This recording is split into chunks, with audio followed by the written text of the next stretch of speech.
হযরত হাসান বসরি রহমাতুল্লাহ আলাইহি গেলেন, মালিক ইবনে দিনার, সাবিতুল বুনানি, তারা তিনজন গেলেন রাবিয়াতুল আদাবিয়ার কাছে।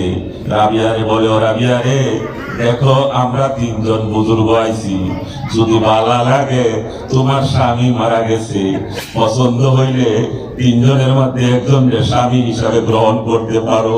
কারণ নবীজি বলেছেন বিধবা মহিলারা যদি থাকে তাদের বিবাহের ব্যবস্থা করা, বিবাহ কি করা। এই জন্য আজকে আমরা তিনজন আছি, হাসান, আমি হাসান বসরি, মালিক ইবনে দিনার, সাবিতুল বুনানি, তিনজন আসছি। যাকে তোমার পছন্দ হয় তাকে তুমি স্বামী হিসাবে গ্রহণ করতে পারো। বললে স্বামী হিসাবে গ্রহণ করব, আমার কিছু প্রশ্নের উত্তর দিতে পারলে, যে উত্তর দিতে পারবে তাকে আমি স্বামী হিসাবে গ্রহণ করব। প্রথম প্রশ্নটা হলো, কি প্রশ্ন করো? হাসান বসরি রহমাতুল্লাহি আলাইহি, যিনি 120 জন সাহাবী দেখেছেন, আল্লাহু আকবার। কয়শো সাহাবী? 120 জন সাহাবী দেখেছেন। হাসান বসরি বলেন প্রশ্ন করেন। রাবিয়া প্রশ্ন করেন। রাবিয়াতুল আদাবিয়া বলে, আল্লাহ পাক যেদিন অঙ্গীকার নিয়েছিলেন, আলাস্তু বিরাব্বিকুম ক্বালু বালা, আল্লাহ পাক বলেছিলেন, ও তুমি ও রূহের জগতে বলেছিলেন, ও রূহরা আমি কি তোমাদের রব না? তখন আমরা বলেছিলাম কালু বালা, হ্যাঁ আপনি আমাদের রব। এই রূহ পরিবাদ করেছেন আল্লাহ পাক। কিছু রূহে প্রতিশ্রুতির দিন বলেছেন এই রূহগুলো জান্নাতি আর এই রূহগুলো হলো জাহান্নামী। রাবিয়াতুল আদাবিয়া বলে, এই প্রশ্নের উত্তরটা দাও, আমি কি জান্নাতীদের রূহের অন্তর্ভুক্ত না জাহান্নামী রূহের অন্তর্ভুক্ত? হাসান বসরির প্রশ্ন করছে। হাসান বসরি কই, এটা তো উদ্দেশ্যের কথা, এটা আমি কেমনে বলবো, এটা আমি জানি না। আল্লাহু আকবার। যেটা করলেন। আরেকটা প্রশ্ন, মায়ের গর্ভের ভিতরে মায়ের আকৃতি, সন্তানের আকৃতি দেওয়ার পরে চারটা কাজ লেখেন, চারটা জিনিস লেখেন, কি পরিমাণ রিজিক পাবে, তার হায়াত কতদিন হবে, মায়ের গর্ভে লেখা হয়ে যায়। মায়ের গর্ভে আকৃতি দেওয়ার পরে আল্লাহ পাক ফেরেশতাকে বললেন, ও ফেরেশতা লেখো। ফেরেশতা বলে, কি লিখবো? আল্লাহ পাক বলেন, চারটা কাজ লেখো, সে কি পরিমাণ রিজিক পাবে এবং কবে মৃত্যুবরণ করবে, কতদিন হায়াত পাবে, রিজিক কি পরিমাণ পাবে, পরিশেষে সে সৌভাগ্যবান হবে না হতভাগা হবে, এইটা লেখো। ভাগ্যবান না হতভাগা? বলেন আমি ভাগ্যবানদের অন্তর্ভুক্ত না হতভাগা? এটা জানার কথা নেই। আবার প্রশ্ন করলেন, কিয়ামতের ময়দানে এক ব্যক্তিকে আল্লাহ বলবেন, তোমাদের ভয় নাই, তোমাদের ভয় নাই। আরেক ব্যক্তিকে বলবেন, তোমাদের সুসংবাদ নাই।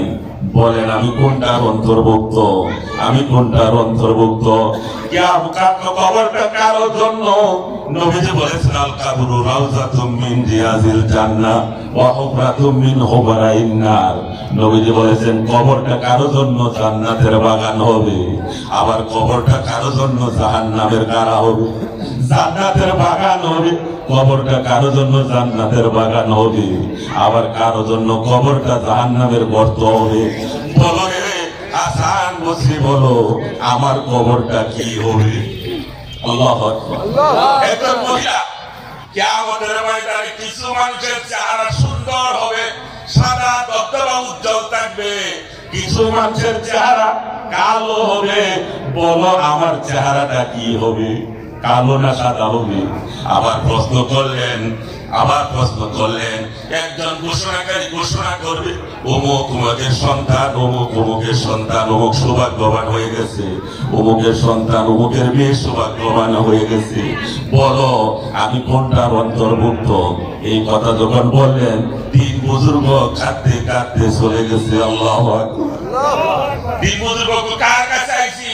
এর ভিতরে তো কোনো কিছু এই দুনিয়ার কোন চিন্তা নাই, স্বামীর চিন্তা নাই, দুনিয়ার স্বামী গ্রহণ করার চিন্তা নাই, সে তো আখিরাতের চিন্তা আছে। আল্লাহু আকবার বলেন। এমন কিছু মা বোনের আছে এই দুনিয়ার জমিনে, এমন কিছু মা বোনের আছে যে মা বোন অনেক পুরুষে বলে, যেদিন থেকে বুঝি হুজুর দেখি আমার পড়ে প্যারা হাজিরে এই জন্য মা বোনদেরকে বলছি, মা বোন আপনাদের জন্য 4টা কাজ, 5 ওয়াক্ত নামাজ, রমজানের রোজা, স্বামীর খেদমত, পর্দা। এখন একটু ভাই রয়েছে ও বোনের পর্দা বড় পর্দা, আর পর্দা তো লাগে না, আছে না গো? আল্লাহ হেফাজত করে সকলে বলেন আমিন। আল্লাহ বুঝবার তৌফিক দান করুন, সকলে বলেন আমিন। এই জন্য আমাদের খেয়াল করতে হবে, আমাদের বুঝতে হবে, বুঝে নিতে হবে যে এই দুনিয়াতে আমরা আসছি আমল করার জন্য আসছি। আল্লাহ পাক আমাদেরকে পাঠিয়েছেন আল্লাহর হুকুম মানার জন্য, আমল করার জন্য। কথা ঠিক কিনা বলেন? প্রশ্ন করেছিলেন রাবিয়াতুল আদাবিয়া, প্রশ্ন করেছিলেন, আমি ঘটনা শেষ করে দিচ্ছি। রাবিয়াতুল আদাবিয়া প্রশ্ন করেছিলেন, আমি যে মৃত্যুবরণ করব, কেউ মৃত্যুবরণ করবে, ঈমান নিয়ে মরতে পারবো কিনা আমি, না বেঈমান হয়ে মরবো বলতো? ওইটাও তো জানি না, এটা তো জানি না। ও কিয়ামতের ময়দানে রাবিয়াতুল আদাবিয়া বলে, কিয়ামতের ময়দানে কিছু মানুষকে ডান হাতে আমলনামা দিবে, কেউ ডান হাতে আমলনামা লাভ করবে, আবার কেউ বাম হাতে লাভ করবে। বলো আমি আমলনামাটা কি ডান হাতে লাভ করব না বাম হাতে লাভ করব? তো জানি না। আল্লাহ পাক আকলটাকে, আল্লাহ পাক বিবেক, আকলকে আল্লাহ বুদ্ধি রেখে 10 ভাগ করছে। কয় ভাগ? 10 ভাগের মধ্যে 9 ভাগ দান করছে পুরুষে, আর 1 ভাগ দান করছে নারীরে। আল্লাহু আকবার। বুঝ কার বেশি? আকল পুরুষের বেশি না মহিলাদের বেশি? পুরুষের বেশি। আল্লাহ আকল সৃষ্টি করার পরে, আকলটাকে 10 ভাগ করার পরে 9 ভাগ দিয়েছে পুরুষকে, 1 ভাগ দান করছে নারীকে। আর শাহওয়াত, কাম প্রবৃত্তি, সেক্স যেটা বলা হয়, কামনা শক্তি, এই যে মহিলাদের কামনা শক্তি শাহওয়াত, এই শাহওয়াতটাকে আল্লাহ পাক 10 ভাগ করার পরে 9 ভাগ দিয়েছে নারীদেরকে। 9 ভাগ কার? 9 ভাগ হলো নারীদেরকে, আর 1 ভাগ দিয়েছে পুরুষদেরকে।